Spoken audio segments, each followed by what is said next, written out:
Regresamos a Punto de Encuentro por Data Televisión Internacional, transmitiendo desde nuestros estudios en Bogotá, Colombia, para Latinoamérica y el mundo entero. Y hoy vamos a tocar un tema muy interesante y es hablar del Plan Nacional de Desarrollo, si es una oportunidad o riesgo para la universidad.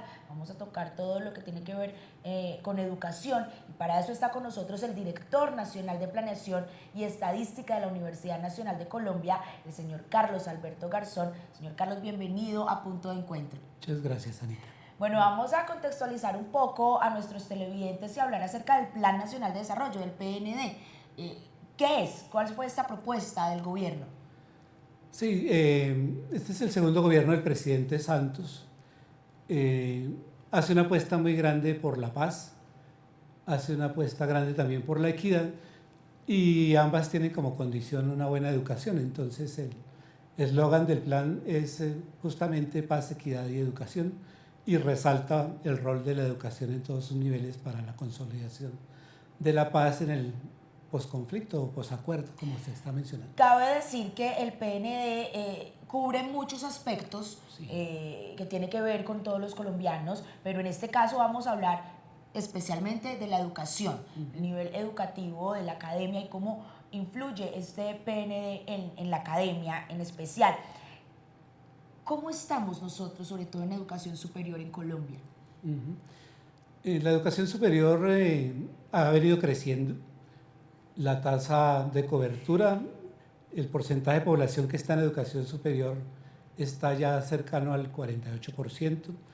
Y esto incluye pues la educación técnica, la educación tecnológica y la educación universitaria en todos sus niveles, pregrado, posgrado.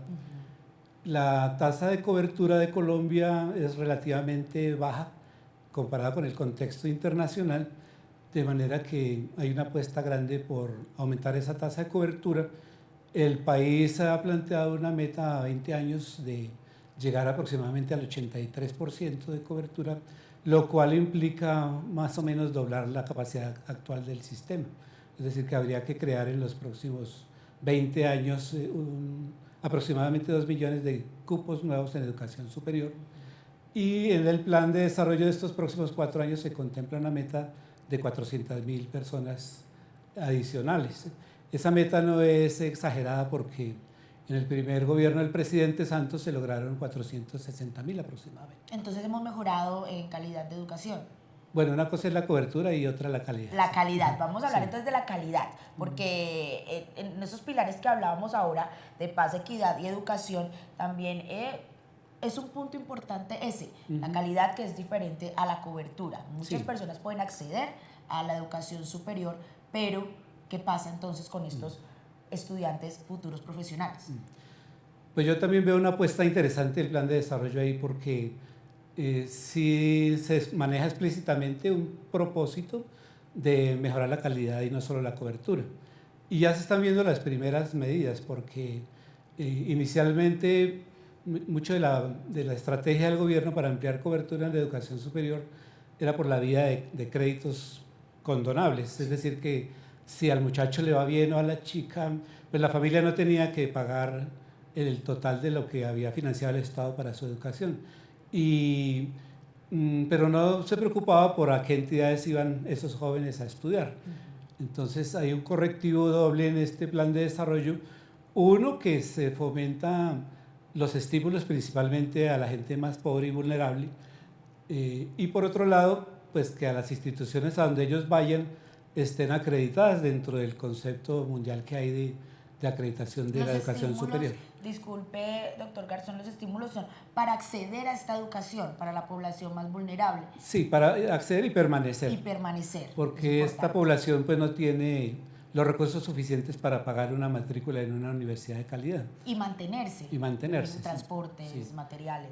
Entonces, para mantenerse, dado que apunta a la población más pobre y vulnerable, pues lo que se busca es que no solo se financie la matrícula del estudiante, sino que se puedan cubrir esos otros gastos de manutención y permanencia, porque como no hay una oferta educativa en todas las ciudades de buena calidad, pues ellos seguramente van a tener que moverse de ciudad y algunas familias no tienen los recursos suficientes para que uno o dos jóvenes de su familia permanezcan en ciudades que son relativamente costosas. Ujú. Eso es por un lado el tema de la calidad. Entonces, se focaliza en la población más pobre y se incentiva que vayan a universidades acreditadas.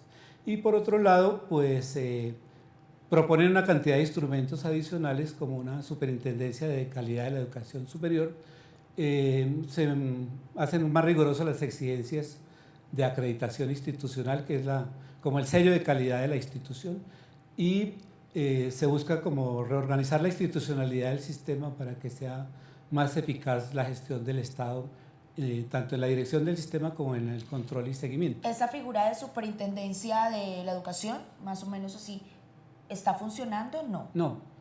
No, en este momento las herramientas para el control están un poco dispersas y la capacidad del Estado para vigilar la calidad y para hacerle monitoreo a las instituciones no es muy alta. Entonces lo que se quiere es, digamos, agrupar y crear nuevas funciones y nuevas capacidades para que se pueda realmente ejercer un buen control sobre las instituciones. Además que hemos visto en las últimas semanas el caso, por ejemplo, de la Fundación de San Martín y necesita realmente una regulación sobre todas estas instituciones de educación superior también que se tornan de garaje, por decirlo así. Sí, digamos que podríamos llamarlas las de cobertura amplia, ¿no? Para ser respetuosos con otras que son pequeñas pero son muy buenas, ¿sí? Pero sí, la verdad es esa, pues la ministra de Educación, la doctora Gina Parodi, emprendió una actividad en el Senado de la República para que muy pronto de su gestión se crearan esos instrumentos adicionales. Y toca construir sobre la marcha, ¿no? Porque el país no estaba acostumbrado a ese tipo de reacción y a ese tipo de respuesta que es bastante profunda, ¿no? Pues ya interferir en el curso de una institución pues es una apuesta grande, pero también da como una lección de que aquí no hay terreno vedado para el control y creo que es un mensaje sano. Así es, de las experiencias se aprende, Sí, como se dice por ahí. ¿Qué brecha hay entre la educación pública y la educación privada en este momento en Colombia? Bueno, uno podría ver la brecha desde muchas perspectivas, ¿no? Indudablemente para las familias es en la mayoría de los casos complicado acceder a las mejores instituciones privadas, a las de alta calidad, pues por los costos, ¿no? Entonces, en ese sentido, la educación pública estatal es muy subsidiada, digamos, adecuadamente subsidiada más bien. Entonces, casi que es la única oportunidad que ellos tienen. Pero dada su capacidad limitada, pues ahí es donde está el dilema, ¿no?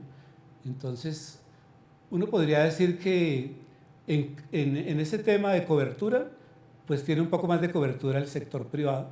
No es tanta la diferencia, tal vez estamos, digamos, 42% pública, 58% privada.